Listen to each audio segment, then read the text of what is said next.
ಮಾತಾಡಿ ಅಂತಕ್ಕಂಥ ಒಂದು ಅವಕಾಶ ನನಗಿದೆ. ಅದರಲ್ಲಿ ನನಗೆ ಭಾಳ ಅದೃಷ್ಟ ಕೂಡ ಈ ಜನ ಕೊಟ್ಟಿದ್ದಾರೆ ಅಂತ ಹೇಳಿ ಭಾವಿಸ್ತೀನಿ. ಈಗ ದಲಿತ CM ಬಗ್ಗೆ ಈಗಾಗಲೇ ಮಾದೇವಪ್ಪರು ಬೇರೆ ಮಾತಾಡಿದ್ದಾರೆ, ಮತ್ತು ಬೇರೆ ರಾಜ್ಯದ ಉದಾಹರಣೆಗಳನ್ನು ಕೊಟ್ಟು ಹೇಳಿದ್ದಾರೆ ಮಾದೇವಪ್ಪ ಅವರು. ಈಗ ನನಗೆ ಏನಾಗ್ಬಿಟ್ಟಿದೆ, ಈ ವಿಚಾರಗಳಿದಾವಲ್ಲ, ವಾಸ್ತವಾಂಶ ಹೇಳ್ಬಿಟ್ರೆ ಅದು ಭಾಳ ಜನಕ್ಕೆ ಹಿಡಿಸೋದಿಲ್ಲ. ಗೊತ್ತಾಯ್ತಾ? ಯಾಕಾಗಬಾರ್ದು? ದಲಿತ CM ಯಾಕಾಗಬಾರ್ದು? ಮೈನಾರಿಟೀಸ್ ಯಾಕಾಗಬಾರ್ದು? ಅಥವಾ ಬ್ಯಾಕ್ವರ್ಡ್ ಕ್ಲಾಸಸ್ಸಲ್ಲಿ ವಾಲ್ಮೀಕಿಗಳು ಯಾಕಾಗಬಾರ್ದು ನಾನು ಹೇಳೋದು.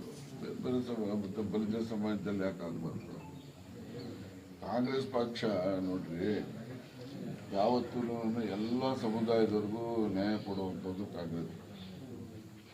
ನಾನು ಕಾಂಗ್ರೆಸ್ಸಲ್ಲಿ ಒಂದೊಂದ್ಸರಿ ಬೈತೀನಿ, ಬೇರೆ ವಿಚಾರ ಆ ವಿಷಯಕ್ಕೆ ಸೀಮಿತವಾಗಿ ನಂದು ಅಸಮಾಧಾನ ಅಷ್ಟೇ. ಆದರೆ ಓವರಾಲ್ ನೋಡಿ, ದೇವರಾಜ ಅರಸು 72ರಲ್ಲಿ MLA ಇರಲಿಲ್ಲ. ಅವರು ಮುಖ್ಯಮಂತ್ರಿ ಮಾಡ್ತಾರೆ. ಯಾಕಂದರೆ MLAಗಳು ಹೆಚ್ಚಿನ ಸಂಖ್ಯೆ ಅವರು ಒಲವು ತೋರಿಸಿದ್ರಿಂದ ಅವ್ರನ್ನ ಮಾಡ್ತಾರೆ. ದೇವರಾಜ ಅರಸುಗೆ ಇನ್ನೊಬ್ಬ ಅರಸು ಜಾತಿಯವನಿಲ್ಲ MLA ಪ್ರಪೋಸ್ ಮಾಡೋಕ್ಕೆ.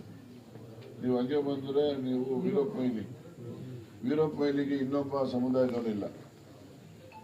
ಬಂಗಾರಪ್ಪ ಮಾಡಿರ್ಬೋದು, ಧರ್ಮಸಿಂಗ್ ಆಗವಾಗ ಧರ್ಮಸಿಂಗು ಇನ್ನೊಬ್ಬ ಜಾತಿಯವನಿಲ್ಲ.